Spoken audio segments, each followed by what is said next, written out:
কোরআন নাজিলের কারণে উম্মতে মুহাম্মাদির গুরুত্ব বেড়েছে। দুঃখের বিষয় আজকে সেই মুসলিম জাতি এই কোরআন পড়তে জানে না। এটা হতভাগা মুসলিম জাতি, এদের দুঃখের বিষয়। আমাদের এরাই কোরআন পড়তে জানে না, চিন্তা করে না কোনো সময় যে কোরআন পড়বো কিভাবে। এরকম সময় সাহাবারা কোরআন হেফজ করেছে, এরকম সময় কোরআন পড়ে কোরআন অনুযায়ী নিজের ব্যক্তিগত জীবন, পারিবারিক জীবন, রাজনৈতিক জীবন, রাষ্ট্রীয় জীবন গঠন করেছে। আর সেই সময় এসে আপনি বলেন কোরআনই পড়তে পারবো না আমরা। এই মাসের গুরুত্ব কেন হয়েছে? কোরআনের কারণে হয়েছে। আজকে মনে করেন অমুক মসজিদে গুরুত্বপূর্ণ একটা বৈঠক, বা আপনাদের এই শিববাড়ি মোড়ে এখানে অনেক বড় একটা সমাবেশ, কেন? ওখানে প্রধানমন্ত্রী আসবে, ওখানে অমুক মন্ত্রী আসবে, যার কারণে ওই মিটিংটা খুবই গুরুত্বপূর্ণ, নাকি? এখানে অমুক ব্যক্তি আসবে, যার ফলে আগামীকালের ওই মিটিংটা খুবই গুরুত্বপূর্ণ।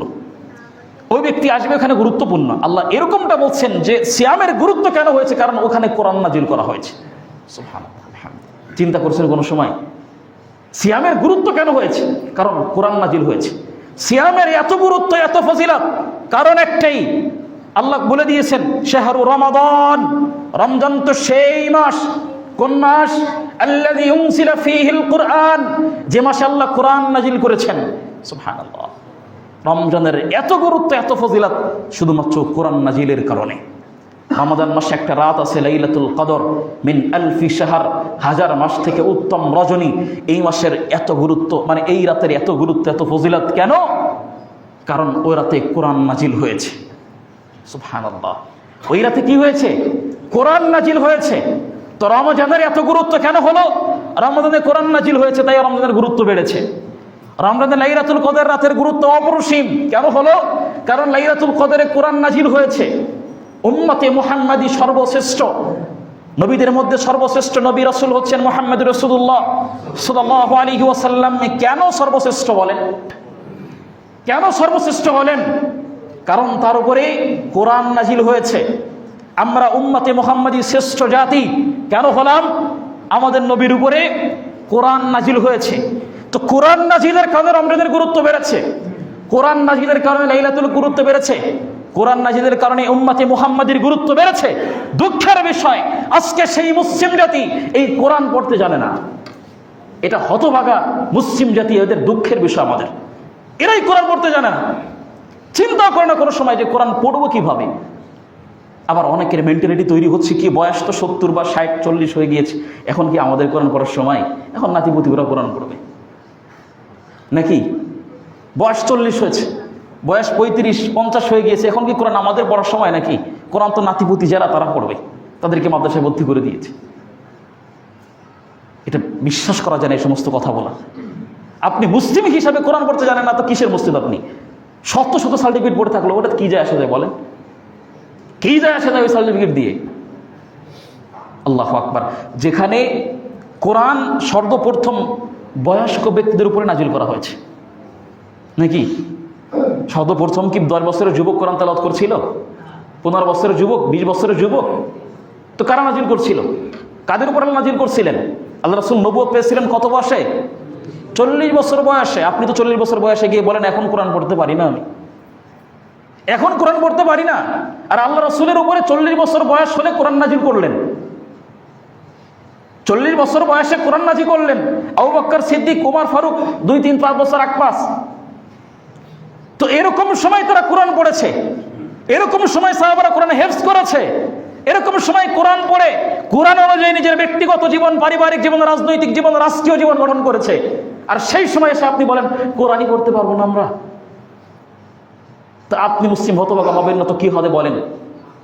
কথাগুলো খারাপ লাগতেছে, লাগলেও বাস্তবতা ভাই, লাগলেও বাস্তবতা। মুরব্বীদের কথা বাদই দিলাম, আজকের ইয়ং জেনারেশনকে দাঁড় করান, একটা যুবককে দাঁড় করান, ওর 20 বছর 22 বছর বয়স, 20 বছরে 20টা কোরআন আয়াত সে পড়তে পারে না। MBBS ডক্টরেট নিয়ে সার্টিফিকেট নিয়ে বের হয়েছে, সে অমুক প্রেসিডেন্ট, অমুক কিছু, এত সার্টিফিকেট তার আছে, তার গোটা সার্টিফিকেট দিয়ে একটা বই তৈরি হয়ে যাবে, অথচ সে একটা কোরআনের আয়াত পড়তে পারে না। 20 জন সাহাবীর নাম বলতে পারে না, 10 জন শহীদ ব্যক্তির নাম বলতে পারে না। ওকে দিয়ে ইসলামের কি কাজ হবে বলেন আবার আপনি? ওকে দিয়ে ইসলামের কি কাজ হবে আপনি বলেন? যদি এই হচ্ছে আমাদের মেন্টালিটি, যে আমাদের যে ধর্ম, যে কিতাব আল্লাহ দিয়েছেন সে কিতাবই পড়তে পারি না, অথচ শত শত কিতাব ব্রেনে নিয়ে বসে আছেন। যদি আপনার চিন্তার মেন্টালিটি এরকম হয় তাহলে আপনার চিন্তা ভুল হবে ভাই। আল্লাহ আপনাকে পৃথিবীতে এমনিতেই পাঠায়নি, আল্লাহ পৃথিবীতে এমনিতেই পাঠায়নি আপনাকে। আমি বেসিক্যালি যুবকদের বিষয়ে কথা বলি সাধারণত, যেহেতু রমজান মাসের জন্য আপনাকে কিছু নসিহত করতেছিলাম যে আসলে এমনিতে পৃথিবীতে আল্লাহ আপনাকে পাঠায়নি। আমার কথার সাথে অন্যদের কথা মিলবে না। আপনি যদি মনে করেন যে আল্লাহ এমনিতে পৃথিবীতে আপনাকে পাঠিয়েছে তাহলে আপনার চিন্তার মেন্টালিটি টোটালি ভুল হবে। যদি আপনি চিন্তা করেন আল্লাহ বলছে যাও পৃথিবীতে যাও, আচ্ছা বলেন তো আপনারা আল্লাহ কি বললেন? পৃথিবীতে যাও, ইবাদত বন্দেগী করো, আবার ফিরে আসো, নাকি? তো আল্লাহ পৃথিবীতে পাঠানোর কি দরকার ছিল বলেন? কেন পৃথিবীতে মানুষকে পাঠালেন? যদি ফিরেই চলে যেতে হয় তাহলে পৃথিবীতে আসার কি দরকার ছিল বলেন? কি প্রয়োজন ছিল পৃথিবীতে আসার? কারণটা কি? আপনি যদি চিন্তা করেন যে আমাকে আল্লাহ পৃথিবীতে পাঠিয়েছে, ঘর সংসার করবো, ছেলে মেয়ে থাকবো, ইত্যাদি, চলবে, মৃত্যু হয়ে যাবে, চলে যাবো, যদি এরকম চিন্তা হয়, মেন্টালিটি হয়, তাহলে আজকে থেকে মুছে ফেলতে হবে আপনাকে। আল্লাহ বলছেন সূরা মুমিনুনের মধ্যে, আহাসিবান নাস, আল্লাহ বলছেন যে আফা হাসিবতুম আন্নামা খলাকনাকুম আবাসা, মানুষ কি মনে করেছে এই চিন্তা যে আল্লাহ পৃথিবীতে এমনিতেই পাঠিয়েছে, আল্লাহ পৃথিবীতে এমনিতেই পাঠিয়েছে, এই জন্য মানুষের চিন্তা কি এরকমটা যে পৃথিবীতে আসছে এমনিতেই? যদি মানুষের চিন্তা এরকমটা হয়, আল্লাহ বলছেন ও চিন্তা হচ্ছে ভুল। খুলুন সূরা জারিয়াত 56 নম্বর আয়াত, সূরা বনী ইসরাঈল 15 পারা 3 পৃষ্ঠার মাঝের দিকে আল্লাহ বলে দিয়েছেন মানুষকে পৃথিবীতে পাঠানো হয়েছে কেন?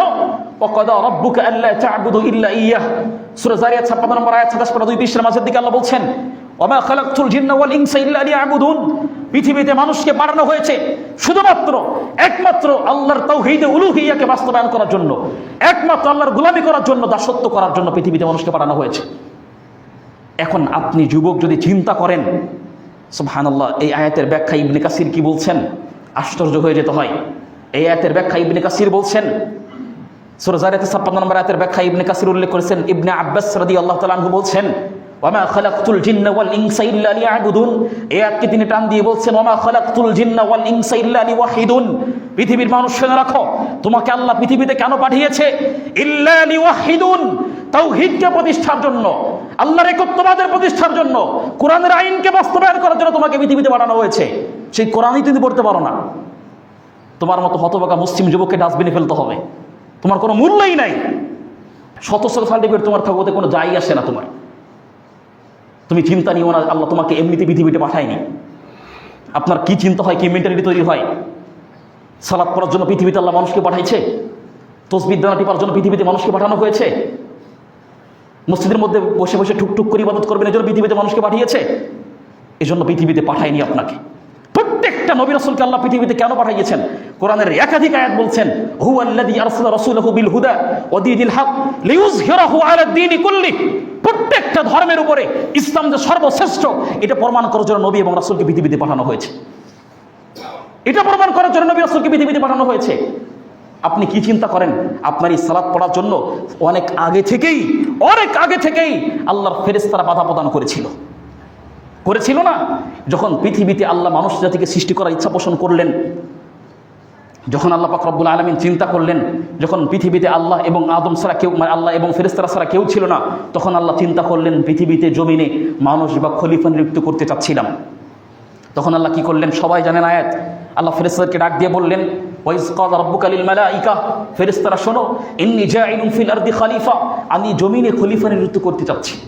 আল্লাহ এটা বলছেন, সবাই জানেন আপনার আয়াত। আল্লাহ এটা বললেন, বলার পরে এবার ফেরেশতারা কি বললো চিন্তা করেন তো। ফেরেশতারা কি বলেছিল তখন? ফেরেশতারা বলেছিল আল্লাহ কি কারণটা কি? আপনি কেন পৃথিবীতে মানুষ সৃষ্টি করবেন? কেন পৃথিবীতে খলিফা নিযুক্ত করবেন? কোনো কারণ নেই পৃথিবীতে খলিফা নিযুক্ত করার। ফেরেশতারা বলছে আল্লাহ আপনি কেন পৃথিবীতে মানুষ সৃষ্টি করবেন? মান ইউফসিদু ফিহা ওয়া ইয়াসফিকুদ দিমা, এই মানুষগুলো পৃথিবীতে গিয়ে ফাসাদ তৈরি করবে, এই মানুষগুলো পৃথিবীতে গিয়ে মারামারি করবে, এই মানুষগুলো পৃথিবীতে গিয়ে শুধুমাত্র অর্থের জন্য ভাই ভাইকে চিনবে না, এই মানুষগুলো পৃথিবীতে গিয়ে অর্থের জন্য মা তার সন্তানকে চিনবে না, এই মানুষগুলো পৃথিবীতে গিয়ে অর্থের জন্য বাপ তার ছেলেকে চিনবে না। কেন মানুষ সৃষ্টি করবেন? এটা ফেরেশতারা আল্লাহকে বলছে আল্লাহ মানুষ সৃষ্টি করার কোনো দরকার নেই। ওয়াসফিকুদ দিমা, এরা মারামারি তো তৈরি করবে, রক্তপাত ঘটাবে, কোনো প্রয়োজন নেই মানুষ সৃষ্টি করার।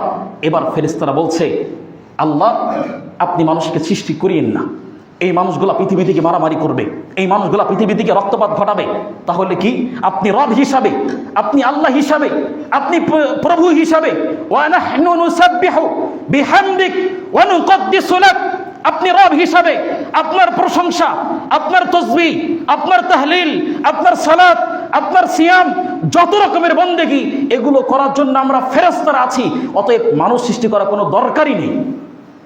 একথা কি ফেরেশতারা বলেছিল? একথা ফেরেশতারা বলেছিল? একথা দিয়ে ফেরেশতারা বলে থাকে, তাহলে আপনি কি চিন্তা করেন এই তাসবিহ দানা টিপার জন্য আল্লাহ পৃথিবীতে আপনাকে পাঠিয়েছে? যদি আপনার চিন্তা এরকম হয় মুসলিম হিসাবে, চিন্তা আজ থেকে ছুঁড়ে ফেলেন।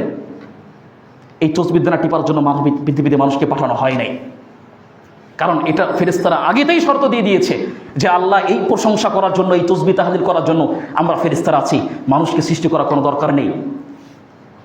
আজকে দুঃখের বিষয়, দুঃখ লাগে আসলে, যেখানেই যাবে মুসলিমরা অবহেলিত কেন?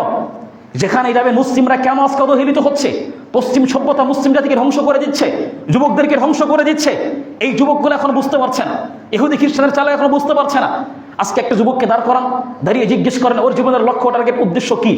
ও বলবে কি, আমার জীবনের লক্ষ্য হচ্ছে বড় হয়ে একটা চাকরি করা, একটা বিল্ডিং বাড়ি তৈরি করা, কিছু টাকা ইনকাম করা, ব্যাস এরকমটাই বলবে। নাকি ভুল বললাম? এরকমই বলবে। আল্লাহে অধিকাংশ যুবকের কথা বলবে, অধিকাংশ যুবক বলবে আমার জীবনের লক্ষ্য হচ্ছে কি, বড় হয়ে চাকরি করা, ভালো টাকা ইনকাম করা, একটা বিল্ডিং বাড়ির মালিক হওয়া, একটা গাড়ি তৈরি করা, গাড়ির মালিক হওয়া, এরকমটাই বলবে।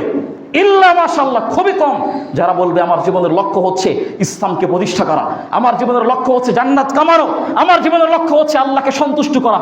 এরকম খুব কম মানুষই বলবে, খুব কম যুবক বলবে এই কথাগুলা। অথচ রাসূলুল্লাহ সাল্লাল্লাহু আলাইহি ওয়াসাল্লাম যে ধর্ম আপনাকে এনে দিয়েছেন, এই ধর্ম দেওয়ার জন্য একজন দুইজন নয়, লক্ষাধিক সাহাবার জীবন দিতে হয়েছে, লক্ষাধিক সাহাবার জীবন দিতে হয়েছে। আমি বারবার বলি একটা কথা, যে আসলে এই বাংলাদেশ কিন্তু স্বাধীন করতে হয়েছিল, স্বাধীন করতে হয়েছিল না? যারাই বলেন আপনারা সেলিম জেলিম বরকত যারা স্বাধীন করেছিল, আবার এখন বললে এটাও ধরে নেব, যারা স্বাধীন করেছে, স্বাধীন তো করতে হয়েছিল। তো যারা স্বাধীন করেছিল, বছরে কোনো একটা দিন তাদেরকে স্মরণ করা হয়, হয় না? তাদেরকে স্মরণ করা হয় যে এরা স্বাধীন করেছিল, প্রত্যেকটা ব্যক্তির মুখে মুখে এই নামগুলা ফুটে ওঠে। অথচ ইসলামটাও স্বাধীন করতে হয়েছিল, ইসলাম আকাশ থেকে পড়ে নাই। এটা আপনি চিন্তা করিয়েন না যে ধর্ম আপনি লালন করেন, এটাকে আকাশ থেকে আল্লাহ ফেলিয়ে দিয়ে নাই, এটা স্বাধীন করতে হয়েছিল। আর ইসলাম স্বাধীনের জন্য দুই চারজন ব্যক্তি নয়, লক্ষাধিক সাহাবার জীবন দিতে হয়েছিল। দুঃখের বিষয় হচ্ছে এই সমস্ত সাহাবের নাম পর্যন্ত জানে না আজকে মুসলিম জাতি, নামই জানে না। যুবককে দাঁড় করান, জিজ্ঞেস করেন 10 জন শহীদ ব্যক্তির নাম বলতে পারবে না, 10 জন নবীর নাম বলতে পারবে না। অথচ বর্তমান বলিউডের নায়ক নায়িকার নাম একসাথে বলে দিবে, একস, কোনো দ্বিধাদ্বন্দ্ব ছাড়াই বলে দিবে। নাকি ভাই? এই হচ্ছে আমাদের মুসলিম যুবকদের অবস্থা।